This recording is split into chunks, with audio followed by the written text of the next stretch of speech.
have focus. Focus is very important.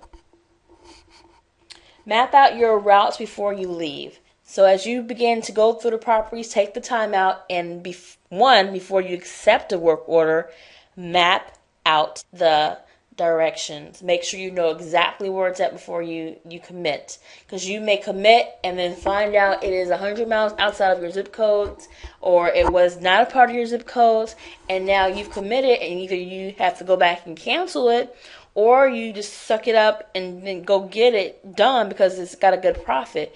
Well, you lose on that.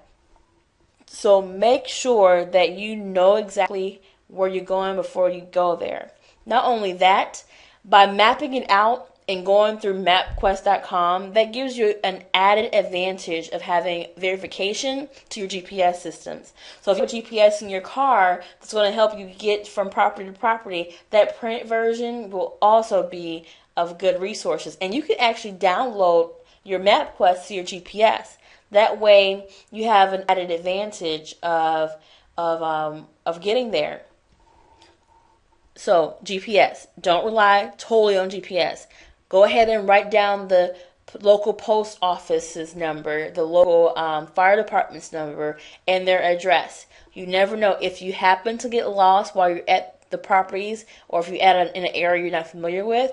Having those numbers on hand makes it so much easier when you need to go get back on track. Because if you call the post office, they will tell you exactly where that property is at. They will give you directions on how to get there.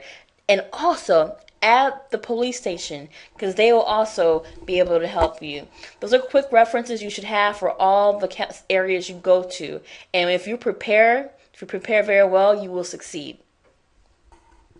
Don't accept work orders unless you have researched the distance. I mentioned before, make sure you know exactly how far you're going before you actually accept it. Don't assume you know where it's at. Map it out. Learn how to change locks for yourself. Do not hire a locksmith. If you have to hire a locksmith, then you're doing something wrong.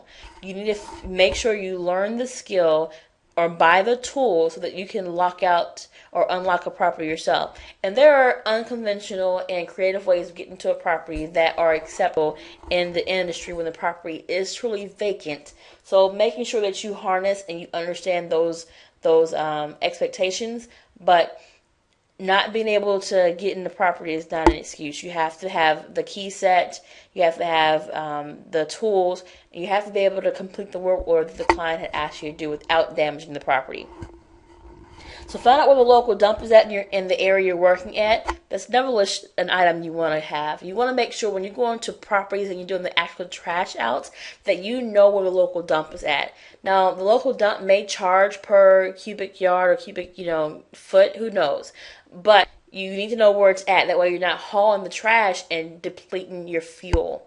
So go to the nearest dump and get rid of the debris. Now, they may have a cap on the amount of debris you can bring.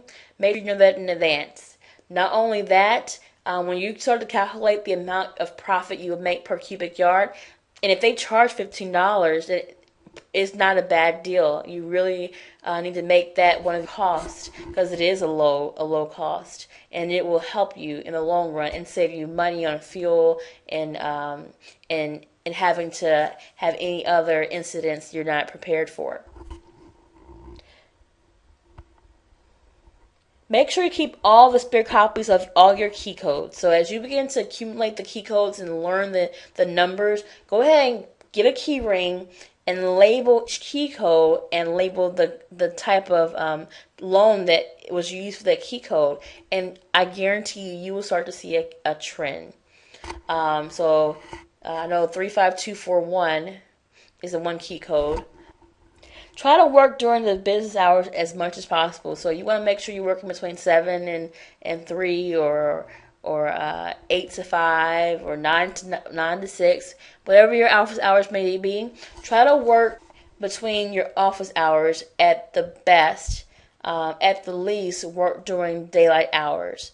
When you start working as the sun goes down or as it gets dark, you start to open a whole nother situation, because now you're going to these neighborhoods and you're not honoring the people that live in those areas. By honoring them, I mean respect their space. Because you're a visitor. You don't live there. This is their area. This is their neighborhood. And it's their right to protect the vacant properties in their area. Because the property may be vacant for a week, 6 months, a year. They may not know why. They may not understand, that the property is foreclosed. Maybe they do know it's foreclosed. But either way, if anybody just comes in there and damages the property, or they don't know why they're there for, it can affect the market value of their homes and the safety of their family. So they're just protecting the area. So don't be alarmed if they question you because you're there after dark. So be careful, make sure you honor them, and that you do have due diligence and respect their space during office hours. And not only that, but it just doesn't look professional. And I can attest to that. I have no problem with admitting that was something that I had to learn. And I learned it the hard way through one incident. It only took one time. And I'll share that with you. There was a property that we worked on. We probably were in business for like 6 or 7 months at the time.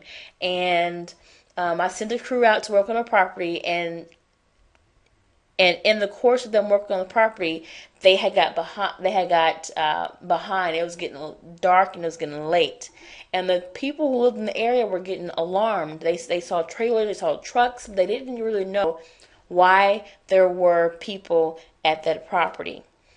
So a neighbor called the police. The police came by, asked some questions as far as what was our business of doing there and the purpose of being there, and they were shown the business license and the work order, and the police understood and they moved on. Well, from that incident, I learned to make sure my crews don't work after hours, even if they're committed to getting things done.